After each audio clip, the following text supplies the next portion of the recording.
Aujourd'hui, on va parler de deux produits que j'ai achetés chez Action. Alors, je reste sur les produits de chez Battletron, donc des produits gamers. Donc là, voilà, ces deux produits, hop, souris et un support de casque. Alors, ceux qui ont vu mes vidéos, hein, j'avais déjà une souris Battletron, mais compatible à Razer Chroma, ce qui n'est pas le cas pour celle-ci. Et j'avais aussi un support de casque, tout bête, Battletron, qui avait un petit peu de RGB, un petit peu ici en bas. Je vous le montrerai après, puis on fera la différence aussi avec les packaging, tout ça.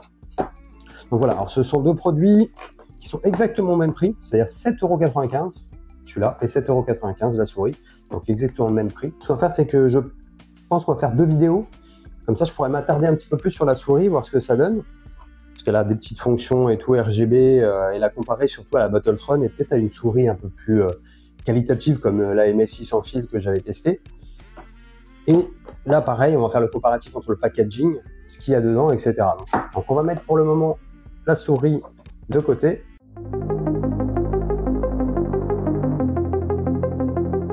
Alors, je vais vous montrer l'ancien packaging de la première version que j'avais. Voilà. Comme ça, on va comparer. Donc ça, c'est l'ancienne version. Toute bête, comme je l'avais dit, voilà, juste au socle, on a un petit peu de RGB. Il est tout bête comme ça. Enfin, ce support de casque, je lui avais trouvé un problème. C'est que c'était sur le dessus. C'est assez plat, il n'y a pas de relief et c'est assez glissant. Donc la plupart du temps, le casque avait tendance à glisser et à tomber. J'ai résolu le problème en collant des petites mousses dessus. Si on compare un petit peu les deux packaging, il n'y a pas énormément de différence. Alors celui-là, le nouveau, un peu plus sobre, on a juste les infos d'RGB, etc. Mais c'est juste qu'on a un petit peu moins de déco comme ici, moins l'effet Battletron, beaucoup plus simple. À l'arrière, rien d'extraordinaire, juste les informations. On détaillera ça après au niveau des fonctions. Bon, ça reste un support casque. Donc du coup, on va l'ouvrir et on va regarder un petit peu la différence avec l'ancien support. Alors, j'ai vu des vidéos il n'y a pas longtemps, comme quoi c'était une vraie galère pour le monter. Je pense que c'est comme l'autre, hein. On a un socle et le support ici, juste à emboîter. Rien d'extraordinaire normalement. Donc on va voir ça. Donc, pour ce qui est de l'emballage, les produits Battletron, voilà, ça change rien, hein. C'est collé. J'ai quasiment tout découpé. Tant pis.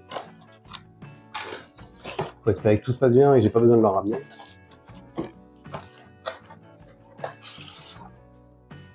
Bon, comme je vous disais, pour moi c'est en deux parties. Donc on a le support du casque. On a noté une petite différence déjà. Je sais pas si on voit. Voilà, la petite différence ici, c'est que le support de casque, on a un petit renfoncement. Donc du coup ici, il va bien tenir, il va pas glisser. Il va rester bloqué. Par contre, ça va peut-être limiter le nombre de casques parce que j'arrivais à mettre presque 3 casques sur l'autre support, alors que là, on va regarder la taille, hein, la différence. Mais là, je pourrais en mettre que deux petits. On verra ça. Bon, packaging, hein. Salut. Le câble, donc USB-C vers USB-C. Donc un USB-C des deux côtés. Ah ouais, ça c'est moins cool. L'USB-A pour brancher à un PC ou à autre chose, ça aurait été plus sympa. Alors, c'est vrai que c'est devenu un peu la norme, hein, l'USB-C, mais si on n'a pas de chargeur USB-C, il va falloir un adaptateur. Pas grave, hein. Au pire, on peut utiliser un autre câble, c'est pas bien grave. Mais bon, celui-là est sympa. Tressé, comme d'hab. Tous les produits Battletron, de manière générale, ont leur câble tressé depuis un moment, donc ça, c'est bien. Et au niveau de la longueur, ouais, on est sur 1,20 m près. Et pour ce qui est du socle, voilà, le socle. Donc on voit bien la bande là, tout autour. Je sais pas si on voit bien la petite bande là, tout autour là, donc il va s'allumer en RGB. On fera le test après. Hop. Donc ça, c'est le petit moment où a priori c'est compliqué, puisque ça a l'air compliqué d'insérer dedans. Alors pourquoi, je sais pas, sachant que on a la connectique ici, là, pour l'affichage RGB qui est ici. Alors je précise, c'est de l'RGB, c'est-à-dire que on va avoir quelque chose en gros d'automatique. Ouais, je pense qu'il y a juste un bouton on-off qui permet d'allumer ou éteindre. Alors peut-être qu'il y a plusieurs styles, alors que sur l'autre modèle, il n'y avait qu'un seul type d'affichage qui tournait en boucle automatiquement, avec des changements automatiques. Bon. Hop. Voilà, ça s'est enfoncé du premier coup, aucune galère. Bon, la vidéo que j'avais vue dessus, alors je sais pas, la personne avait peut-être quelque chose de tordu quelque part ou de défectueux et du coup il n'a pas réussi à l'enfoncer dans le socle, mais en fait ça s'enfonce tout bêtement, voilà, un peu à force, hein, sans trop forcer non plus, ça se clipse, pas de souci, c'est clipsé, rien de bien compliqué. N'hésitez pas à mettre votre meilleur like pour m'encourager à continuer ce genre de vidéos. Si ce n'est pas encore fait, bien sûr, à vous abonner, ça ne peut faire que grandir ma chaîne, et plus elle va grandir, et plus je pourrai vous proposer des tests de produits, peut-être aussi de meilleure qualité, puisque je pourrais peut-être investir un petit peu plus, et pour ça, je compte un peu sur vous. On va le comparer tout de suite avec l'ancien modèle. Alors déjà, avec l'ancien modèle, ce qu'on peut noter, c'est sa forme. Voilà. Là, on avait un Z. Ici, on a plutôt un C. On a un câble tressé, mais par contre fixe. Alors, si on ne voulait pas avoir l'RGB, il suffisait de débrancher. Mais par contre, on avait toujours ce câble fixe qui va être un peu disgracieux sur un bureau. Ce qui était pas mal, c'est l'USB type C, type A, et le bouton marche arrêt, surtout l'USB type C, type A, était en façade. C'est plutôt pas mal pour les branchements, c'est plus accessible. Alors qu'ici, ils sont à l'arrière. Et là, le système était tout bête, puisque c'était juste un système de verrouillage, voilà, comme ça. Alors que là, si je dois tirer dessus, ça va être à force. Là, par contre, je risque peut-être de casser les petites encoches ou autres. Donc là, je vais pas le faire, on va pas le retirer. Donc voilà. Et puis, donc je disais la différence, c'était la hauteur. On est quasiment à la même chose. Détacher, c'est plus simple, voilà. Si on compare un peu la taille du support, le support casque ici est un peu plus grand, mais comme on a ce système pour éviter que le casque glisse, finalement, on a à peu près la même taille. Alors que sur ce modèle-là, effectivement, il n'y avait pas de rebord, pas de retour. Et le casque avait tendance à partir en arrière et à glisser, ce qui ne sera pas le cas là. Ça, c'est pas mal. Et comme vous pouvez voir, alors, je ne sais pas si ça se voit bien, hop, je le rapproche un peu. Je ne sais pas si ça se voit, mais ici, j'avais rajouté 2 petits carrés de mousse. Et du coup, là, par contre, plus de soucis. Le casque, mes 2 casques, hein, je vous le montre. Voilà. Celui-là, donc voilà, là, ils ne glissent pas. Ils sont plutôt stables. Avec la mousse, qui n'était pas le cas avant, il a tendance à partir en arrière. Là, si je pars un peu en arrière, il ne glisse pas, donc c'est nickel. Et là, on va voir si je peux déjà en mettre 2. Ouais, je pense que ça pose pas de soucis. Hop. J'en mets un là, j'en mets un autre là. Bon, 2 ça tient, je pourrais pas en mettre 3. Voilà ce que ça donne. Alors de manière générale, vous allez mettre qu'un seul casque dessus. Clairement, on va pas en mettre 30 000. Parce que moi j'en ai qui traînent et je savais pas où les mettre. Du coup, j'en ai mis 2 sur le support. Et voilà. Voilà ce que ça donne. Comme c'est un fil détachable, un câble détachable, vous pouvez l'enlever et vous l'utilisez en simple support casque, sans RGB, sans effet de petite lumière, juste comme ça, et vous pouvez le déplacer sur votre bureau où vous voulez, et vous n'aurez pas un câble disgracieux qui va traîner derrière. Donc ça, c'est plutôt un bon point, c'est plutôt pas mal. Je ne sais pas s'ils ont entendu des réclamations par rapport au premier modèle pour le casque, hein, pour le support du casque, où ça glissait, effectivement. Donc du coup, là, le coup de l'encoche pour maintenir le casque, c'est nickel aussi. C'est bien pensé, au moins ça bouge pas. Ça évite de rajouter des petits artifices, de trouver des petites mousses à coller dessus. Donc c'est pas mal. Bon, je regarde quand même, je vérifie les spécifications à l'arrière. Donc on a le Light Mode bouton, donc le mode...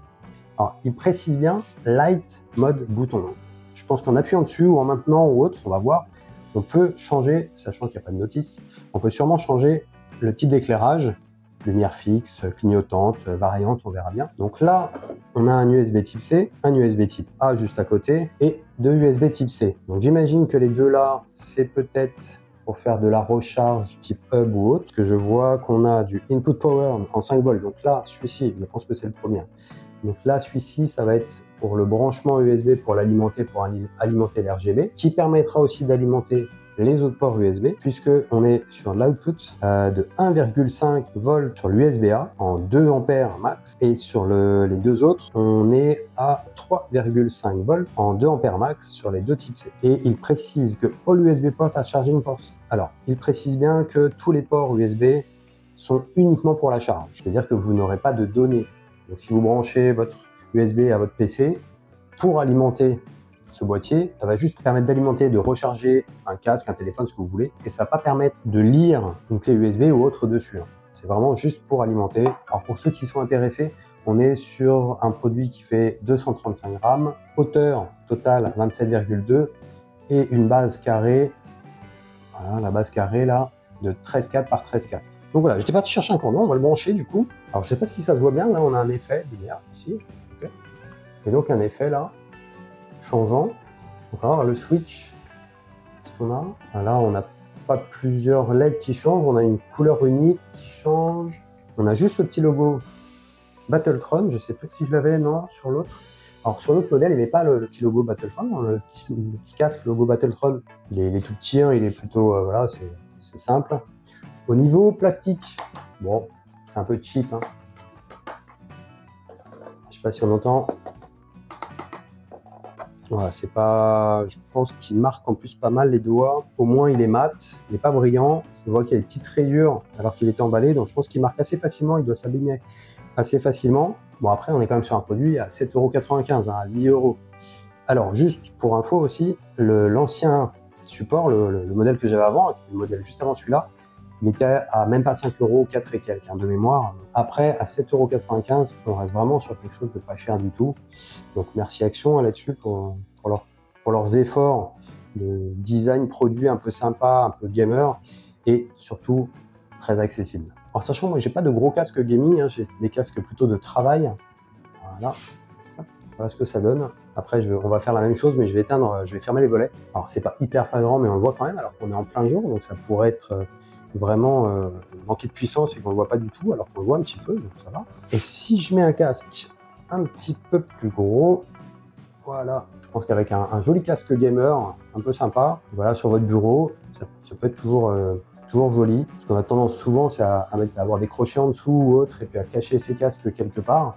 Mais si on a un beau casque, pourquoi ne pas le montrer et avoir un support très accessible. De manière générale, je reste dans les produits plutôt accessibles au niveau des prix. Tout le monde ne peut pas mettre un support, enfin mettre 30 ou 40 € dans un support de casque, ou même 20 € dans un support de casque. Donc là, on reste vraiment sur des produits qui restent accessibles, un peu sympas. Alors, ça va sûrement plus plaire aux jeunes qu'aux personnes plus âgées comme moi, encore que j'ai gardé mon âme d'enfant, donc moi ça me fait délirer, hein, ces choses-là, il n'y a pas de souci, j'aime bien. J'aime bien avoir tout un setup gamer un peu bling bling, même si le RGB n'a pas de grande utilité, mais j'aime bien les effets quand même. Je vais fermer les volets et on va regarder un petit peu ce que ça donne de nuit. On va faire la pénombre plutôt, on va pas faire nuit complète, parce qu'autrement la caméra de mon téléphone va mal s'en sortir. Bon, voilà ce que ça donne, l'éclairage. Là on voit un petit peu mieux les effets. Là on est juste sur une couleur unie qui défile. C'est un petit mode sympa, c'est assez fluide, les changements de lumière là sont assez fluides, c'est plutôt pas mal. Voilà ce que ça donne avec un casque. Alors le rendu est pas très flatteur, je suis pas très sympa parce que j'ai mis un casque vraiment très basique, mais je pense qu'avec un beau casque gamer dessus, ça peut avoir du style. On va remettre de la lumière, ça va être plus sympa quand même. Bon, je sais pas ce que vous en pensez.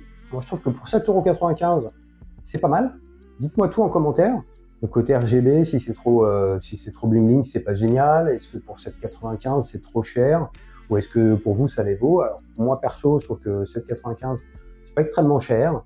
Après, finition, ça se vaut.